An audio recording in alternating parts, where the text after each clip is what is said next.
Hey everybody. Wow. I did post a video yesterday and I took it down first thing this morning. It was lame. But today, I spent the day working on this week's comic strip. It is posted now. This is strip number 61, Dress for Success. Check it out. And now, for today's video, I certainly don't have time to do this topic justice, but this will be the first pass. So it starts with an article that David Brin posted to his MeWe account. Is everybody here on MeWe? I opened up my MeWe account the day I got kicked off of Facebook. Anyway, David Brin posted a link to this 1-0 piece on Medium by Will Oramus, I guess his name is. And it's called Amazon is Watching. And the article starts out talking about, hey, when you think of Amazon, what do you think of? You probably think of Amazon as, the website where you go to buy stuff. You buy stuff cheap. It gets delivered to your house quickly. Maybe you think of it as a streaming video service. I watch a fair amount of stuff on Amazon Prime Video. Maybe you think of it as the service that provides you with your voice-activated smart assistant, whose name I will not mention for obvious reasons. Or maybe, you work in tech. Perhaps you have a company, but you don't own your own servers. You rent space on Amazon Web Service. Well, it turns out that, Jeff Bezos has his own rocket company, Blue Origin. Well, if we use the rocket metaphor, we could say that book sales and, later music sales and retail in general was the first stage of this multi-stage rocket, which is the trajectory of Amazon's growth and ascent. And that really the later stage, which is just deploying now, is surveillance capitalism. In fact, in her book, Surveillance Capitalism, Shoshona Zuboff is mostly talking about Google, because it was Google that pioneered a lot of the methods which now get called surveillance capitalism. And she mentions sort of in passing at the book that, while she's mostly talking about Google, it seems like maybe Amazon is ramping up to, play in that field as well. And that book is going to need to be definitely, updated for its next edition, because Amazon is certainly in that game for real. Amazon Web Services is really where Amazon makes its money these days. Most of its money. We think of it as a retailer, but really it runs half the internet. It powers half the internet. Its own software isn't running, isn't what's running mostly on Amazon Web Services. They're running other people's software. They're hosting other people's websites and then, other people's databases. So the article goes on to talk about this collection of Amazon services, which together are creating the real panopticon, the real all-seeing cybernetic service. And it even talks about Amazon, without blushing, basically, offering or planning to offer surveillance as a service. So there's a graphic I want to share with you from this article. I hope that the author doesn't mind. As always, I've said this for years with the podcast, if I get any sort of complaints, I'll just take the episode down. So I'll just take this video down. But here's the image. We have Amazon there in the middle. And we've got Amazon Auto. I certainly miss having, the Amazon Smart Assistant when I'm driving long distances. It would be very nice to be able to have access to all the stuff that I have access to at home while driving. Then there's Amazon.com itself, the web retailer. Then Ring. Ring is a doorbell cam company. So you have the Ring doorbell, and when somebody comes and rings your doorbell, you have video footage of them. So if Amazon, if a courier drops the Amazon package on your porch, rings the bell, walks away, somebody else comes up and steal it, well, you've got access, to video of your package being stolen, which you can then share with the police. And maybe the police will recognize the criminal, and maybe they won't, but it doesn't matter because Amazon is deploying facial recognition in a big, big way.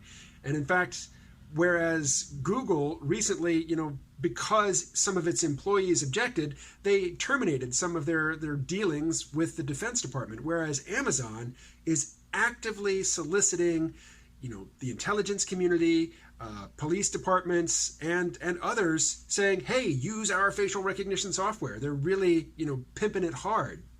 And the doorbell, I don't see it on this this chart here, but Ring, the doorbell camera service, also lets you be part of it's like a social network for people with doorbell cams called Neighborhood. You can share your footage, the footage from your doorbell cam with your neighbors or with your local police or with whomever you think should have access to it.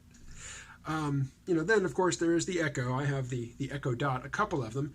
One of them is in the bedroom right next to my head when I'm sleeping at night. I don't use it at night, but sometimes before I get out of the bed in the morning, before I even open my eyes, I will ask a question. And then we've got recognition, and this is what I was just talking about. This is the facial recognition service, that Amazon is deploying without blushing, without any sense or outward show anyway of self-consciousness about, the security implications of all of these services, basically feeding into Amazon and Amazon using data from all of them to enhance all the others. And I think of it like this, the Chinese government, they have their social credit score, they have their openly stated objective that we want to reward people who have the right attitudes and the right behaviors and give them perks. And for the people who have the wrong attitudes and the wrong behaviors and the wrong allegiances, we want to make it impossible for them to take a single step. That's their goal. Well, I've been saying this for a long time now. All that technology that is being developed in China, by companies like Alibaba and Tencent and shared and done collaboratively with the Chinese Communist Party, the techniques, the tools, the procedures that they develop there are not going to stay there. China is going to export that to their trading partners, their junior partners, but also their sort of frenemies like the United States. So maybe it's good that there is an Amazon variation, an Amazon alternative to the model being constructed, pioneered, and propagated by the Chinese Communist Party. Now, is that really, striving way too hard to see the glass as half full? Yes, probably. But here's what I've noticed. At least it seems this way to me. People in the United States, particularly, people with interests like mine, are very happy to fret about privacy in the abstract. But when it comes, when we're given the opportunity to, cut privacy violating actors out of our lives, we choose convenience over privacy. Nobody forces us to carry a smartphone, but that smartphone is collecting data on you every frickin' second of the day. Nobody forces us to order from Amazon, but we do, and Amazon builds, profiles of us based on our purchases. Nobody forces us to subscribe to Netflix, and yet Netflix is building models of us based on what we choose to watch, what time of day we choose to watch it. YouTube does the same thing. I notice that YouTube offers me different choices at night than it does in the morning, than it does during the middle of the day. It just knows that in the evening I have different interests than I do at mid-morning.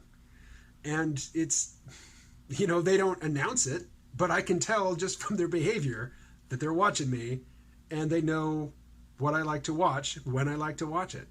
And Amazon is really, I don't want to say the worst because I don't know who's the worst in their practices, but Amazon just seems to be really unashamed of their eagerness to do business with police, with the intelligence services, and with the Pentagon. And Jeff Bezos himself has made public statements basically saying, hey, look, if we can't work for the Pentagon, well, what is the world coming to?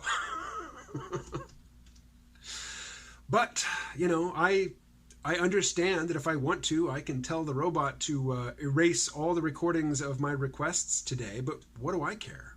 Why would I want to do that? From my perspective, I'm shooting for immortality here, If this body dies, but there is still hundreds of hours of recording of, my facial expressions as I'm talking, the sound of my voice, the things that I've written, the interests that I've shown, the comic strips that I've written and drawn, the hundreds and hundreds of hours of podcasts that I've recorded, if all of that can be sort of, combined to make a really convincing echo of KMO from Beyond the Grave, I'm down. I'm pretty enthusiastic about that whole project. Why? I don't know. That gets us into questions of continuing identity over time, which is deep waters, and we don't have time for that in this video. So I'll leave off there. But if you have it first, I would suggest you go and you read this 1-0 article by, what's his name again? By Will Oremus. And, there's something in it that you think is worth commenting on that I missed, please leave a comment. And I will talk to you again tomorrow.